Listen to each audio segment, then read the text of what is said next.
Saudi আরবকে ন্যাটোর বাইরে যুক্তরাষ্ট্রের অন্যতম গুরুত্বপূর্ণ সামরিক মিত্র হিসেবে ঘোষণা করেছেন মার্কিন প্রেসিডেন্ট ডোনাল্ড ট্রাম্প। মঙ্গলবার হোয়াইট হাউসে সৌদি যুবরাজ মোহাম্মদ বিন সালমানের সম্মানে আয়োজিত নৈশভোজে এ ঘোষণা দেন তিনি।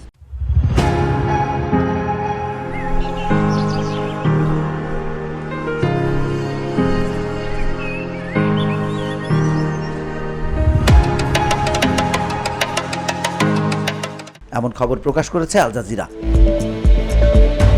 ট্রাম্প বলেন, সৌদি আরবকে আনুষ্ঠানিকভাবে নন ন্যাটো মেজর অ্যালাই হিসেবে মনোনীত করা হচ্ছে, যা দুই দেশের সামরিক সহযোগিতাকে আরও উচ্চতায় নিয়ে যাবে।